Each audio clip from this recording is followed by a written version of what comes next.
Hey everyone! Welcome back to my channel. This is Miss Sari Plays. Tutuloy na natin tong alphabet challenge na talaga namang kinaloka ko last time na gaming ako. So, balik tayo sa Samuel's Family kung saan sila ang gagawa ng alphabet challenge. Yung alphabet challenge is yung kailangan magkaroon sila o yung isang household ng 26 children na merong sunod-sunod na letters ng pangalan. So, kung napanood niyo yung mga first few episodes, wala naman naging ibang concern kundi dahil ang hirap lang nila talagang tutukan at sabay-sabay alagaan, lalo na nung walang money. Pero nung nagkaroon tayo ng swerte at nagka-money, medyo mas naging madali na ang lahat. At syempre nga, itong ang bahay natin, nabili na nila. Doon na sila ngayon nakafocus sa pagpapadami ng kanilang mga supling. Anyway, so yun nga, last time nagkaroon ako ng problema kay Eddie kung saan nag-grounded siya, nahuli siya sa curfew niya. Kaya tuloy, hindi siya nakasakay ng kanyang service na papunta sana sa boarding school. So, I don't know if it was a glitch, pero duda ko is nagkaroon ng problem nung nagkaroon ng error na naghihintay siya sa labas ng bahay tapos hindi siya nasundo.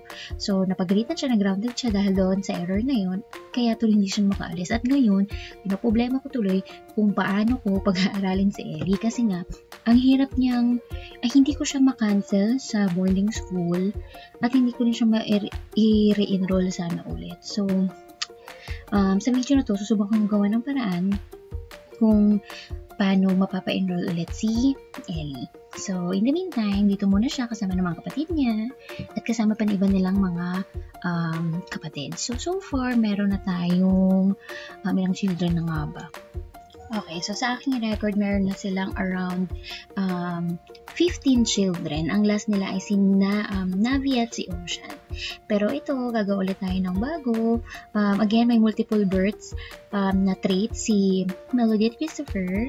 Ginawa ko yun in-avail ko yun na gamit yung life points na nakuha nila para nga mas mabilis magkaroon sila ng mas mabilis nilang ma-achieve yung goal na 26 children. So far, si Navi at Ocean ang kanilang last children. So, tulad ng last ruling, I cannot have money cheat. Mag-age up lang sila kapag nanganak na ulit si Melody. Kaya kung napansin nyo, sa settings medyo ina-adjust ko. Kasi nga, nagkukusa sila kasi nag-age up pag hindi ko i-adjust. At syempre, sila Christopher at Melody, mag-age up din sila kapag hindi ko na-adjust yung settings. So, in-adjust ko yung ages o yung setup sa ages. So, yun na nga. Ito na nga. Pinapabisi ko muna si Ellie habang hindi pa sigurado kung anong magiging susunod na hakbang niya para lang masigurado na makapag-aral siya ulit. So, dito na tayo, si Ellie. Ito yung muna kong plan. So, ang ginawa ko is inayos ko muna yung age niya. So, pinatanda ko siya, tapos pinabalik ko siya ng bata para sana in-re-enroll siya. So, mas binabata ko pa para gawin ko sana i-age ko na lang siya para lang magawa. Pero tingnan nyo naman, bata pa rin siya, pero nakalagay pa rin is enroll in boarding school. So, talagang sobrang nakaka-stress yung nangyari dito sa glitch na to. Pero ito na nga, nung naging baby siya, napansin ko, nawala na yung note na enrolled in boarding school. So, sinubukan ko siyang i-age up na in-age up. Pero meron pa rin, enrolled in boarding school. Hindi ko na alam kung paano tatanggalin to at hindi rin siya umaalis ng bahay para mag-aaral. So, malapit na ako maloka dito. So, nung nangyari yung unemployed, nung lumabas, I think, siya dito, adult na siya nun. Mutikan ko na siyang ma-enroll sa university. So, ayoko naman enroll siya sa university kasi nga, supposed to be, teenager pa lang naman talaga siya. So, pipilitin ko siyang ma-remove sa boarding school. Hindi ko alam kung paano mangyari. Basta tatanggalin ko siya. Susubukan ko matanggal siya sa boarding school para pwede ko siyang i-enroll sa regular schooling. So, hindi na lang siya mag-boarding school. Si Ellie na lang ang hindi ko boarding school. Dito na lang siya sa regular high school. So, ito muna. Pinagbibisik mo muna yung kong mga anak. Kasi, syempre, gusto ko sana magkaroon sila ng mga scholarship para hindi na ako mahirapan magbayad sa mga tuition nila. So far, si Ellie, sa dami ng pinaggagawa niya, dahil nga sobrang tagal niya dito na busy, meron siyang mga scholarship na pwedeng makuha. So, I think dahil nga nakapag-exam na siya ulit, pwede ko na siyang i-enroll. Kasi usually, ang nangyayari is kapag mag-university sila or mag-enroll sila, mag-take sila ng test or mag-enroll sila gamit ang computer. So, susubukan ko is pa-enrolling ko siya dito. Kailangan ma-enroll ko si Ellie dito para ma-enroll siya sa regular school na lang. Sana umeffect, sana gumana na para makapag-aral na siya to high school. Ayan, pwede na, mag-aaral na siya. Although hindi boarding school, at least nag-aaral na siya at hindi na siya nakaglitch na nakalagay is boarding school pero hindi naman siya maayos.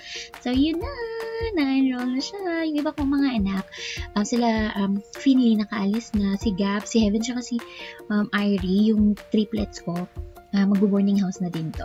So, yun yung i-adjust ko naman sa kanila. So, hopefully, maisan ko na sa boarding school yung ibang mga children bago mga anak si Melody para naman hindi masyadong mahirap para sa akin gawin yung pag-grow up. So, susunod ko, ito natin nga pala yung chef. Naalala nyo, yung bumili ako ng stove.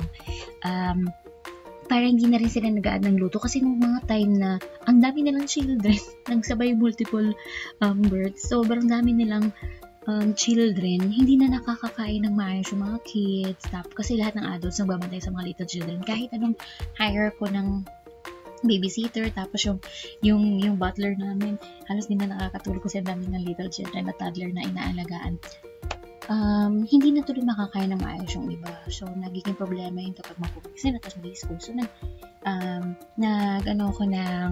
nag-hire ako ng chef. So, di mo, at least kahit pa paano makakain pa rin sila ng maayos. Yung mga kids ko, so ang gagawin lang is mag-order lang sila dyan, kahit anong gusto nila.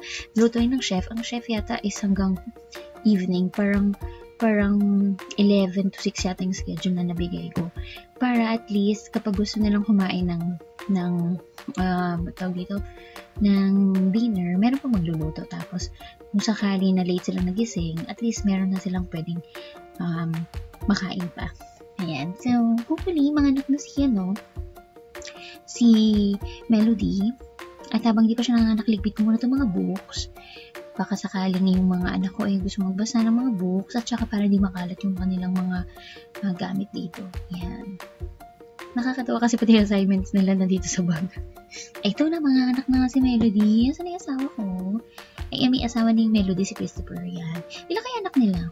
Sana, mga triplets para talagang, ay, ito na, baby boy, Peyton ang papang, ay, Queenie, si Queenie nga pala, guys, kung hindi nyo alam, si Queenie ang kauna-unahan, at so far, nag-iisang watcher ko na nag-comment sa aking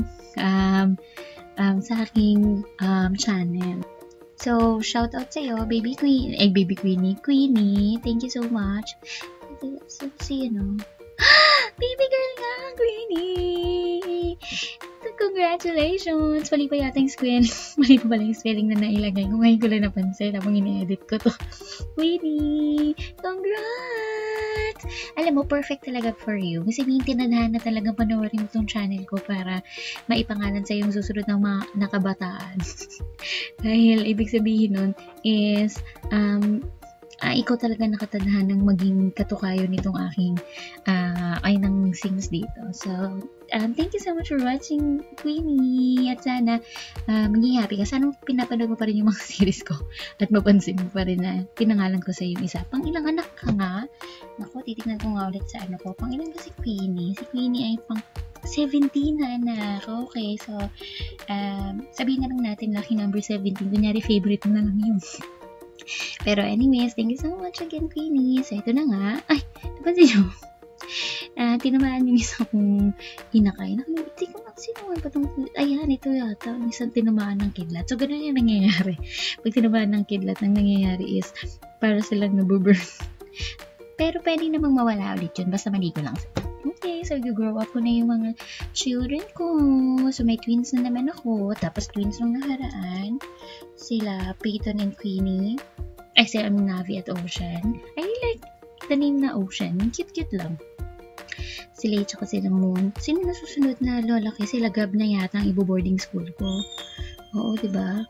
Enroll ko na sila. Uy, na-enroll ko na ba sila? Kasi dami ng anak, hindi ko na napansin kung na-enroll ko na ba sila. Anyway, si Jean. Okay, si Jean tsaka si Chris. Sila na ang grow up ko. Anyways, marami pa namang susunod na mga children. Sana manood kayo pa rin. At sana, kung nagustuhan nyo ito, mag-comment na kayo, mag-like and subscribe. Okay? Thank you so much. Bye-bye!